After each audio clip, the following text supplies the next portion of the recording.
E por falar em bom exemplo, eu quero apresentar para vocês agora outro jovem que desde muito cedo descobriu que poderia fazer a diferença no mundo, exercendo a sua profissão. Ele criou um negócio de impacto social que está há mais de 3 anos, melhorando as condições de moradia de diversas famílias que vivem na periferia de São Paulo. Esse é o Matheus Cardoso.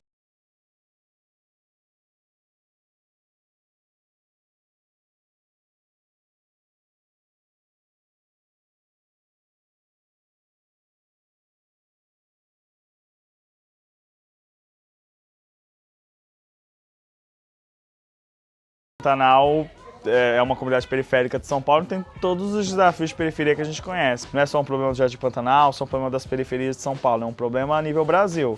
São 40 milhões de brasileiros no nosso país que moram em residências insalubres. São casas, são cômodos que as famílias têm dificuldade de respirar, são cômodos escuros que muitas vezes tem até casos de famílias que não conseguiam ler num cômodo, mesmo com a luz acesa. Eu tenho 25 anos e eu morei aqui no Jardim Pantanal durante 20 anos da minha vida, né?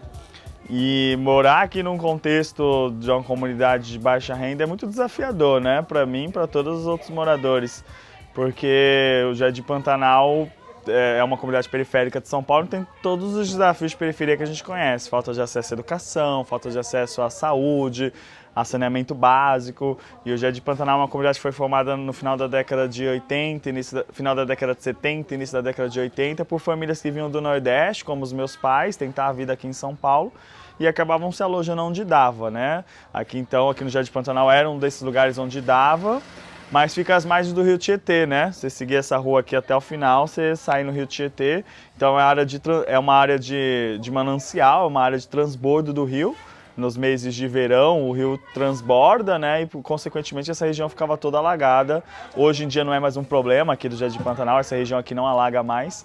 Mas durante 15 anos da minha vida, eram recorrentes os problemas de enchente, né? Os problemas de inundação, por conta da proximidade do rio. Muito impactado por conta dessas problemáticas de enchente, a gente sempre quer o melhor para a gente, para nossa família, né? E eu acabava me envolvendo muito em ações de voluntariado, tinha muita ação, tinha muito mutirão, muita ação de voluntariado, que eu me envolvia muito quando eu era pequeno, mas o que me incomodava muito é que era muito pontual. E no ano seguinte a gente já está fazendo a mesma coisa, nas mesmas condições, então isso me incomodava muito. Então, mesmo passando por todas essas situações de ficar sem aula, de ir para aula passando por enchente, de perder móveis, de passar por uma situação de você ver sua família nessa situação, eu acho que isso acabava sendo um impulsionador, porque era a única maneira de você utilizar isso de alguma forma, né? De você fazer com que isso virasse alguma coisa.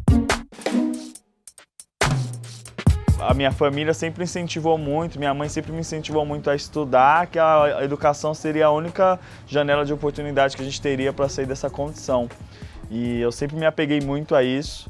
Acho que foi por conta desse incentivo, por conta dessa responsabilidade que muito novo eu consegui uma bolsa para estudar numa escola, para fazer um cursinho pré-vestibular. Com esse cursinho pré-vestibular consegui uma bolsa ProUni para estudar no Mackenzie, onde eu me formei em engenharia. E com o objetivo e me formar em engenharia era um símbolo de superação, era um símbolo de que eu era capaz, de que era possível.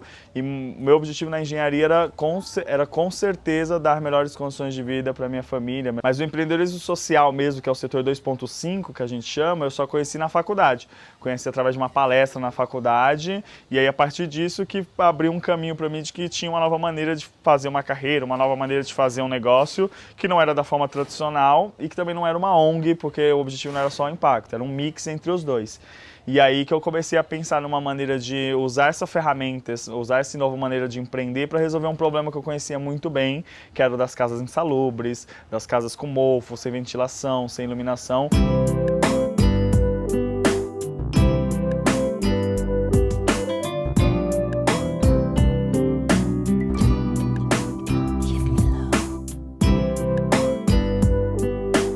Então, o Moradia é um negócio social que vende um serviço de reforma. É um serviço de reforma que vem um combo, que está incluso material, mão de obra e gestão, e o principal, que é o acesso ao financiamento, que a gente vende essa reforma a um preço que caiba no bolso. Quando a gente fala que é um preço que cabe no bolso, não é que é mais barato, mas é que é acessível, porque uma família de baixa renda não tem R$7.000 para pagar numa reforma. Agora, 10 parcelas de R$600, 12 parcelas de R$500, ela tem condições de pagar, fica mais acessível do que ela pague, e aí a gente executa o nosso serviço, que é essa reforma rápida, precisa e concisa para tirar a insalubridade da casa da família. Foi a minha filha falou assim: mãe, estão fazendo inscrição para reconstruir as casas.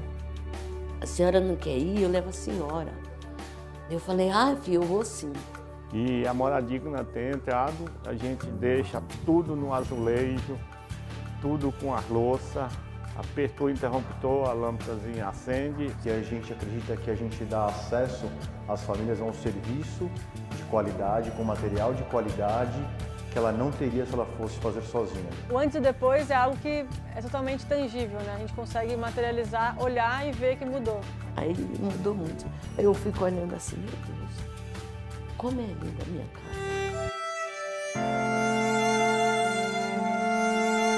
A gente já fez mais de 600 reformas, isso dá aproximadamente 2.000, 2.200 pessoas impactadas diretamente, todas aqui na Zona Leste de São Paulo. O sonho do Moradigna é muito ambicioso, né? A nossa meta, a gente acorda e trabalha todo dia pensando em como que a gente vai levar essa solução para além da Zona Leste de São Paulo, para além de São Paulo, porque como eu disse no início, são 40 milhões de brasileiros, então a gente não vai descansar enquanto a gente não tiver um modelo de negócio estruturado que possa oferecer isso para o maior número possível de pessoas em todo o Brasil.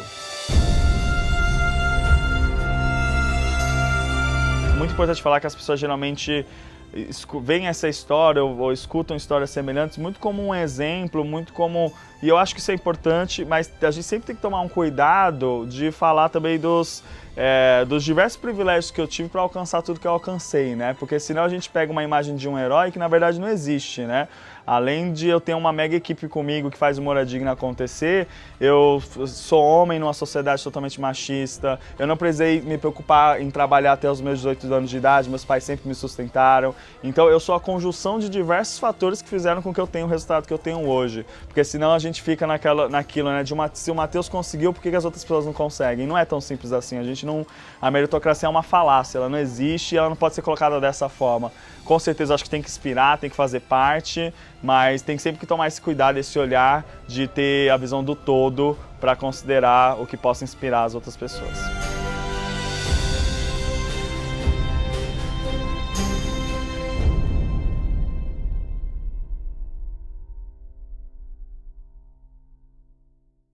De verdade, muito orgulhosa com esses jovens, né, que a gente está mostrando aqui no programa de hoje, e dá um alívio saber que a nova geração tem esse olhar mais amplo da vida. Parabéns para o Matheus e para todos os outros que, assim como ele, fazem total diferença onde vivem.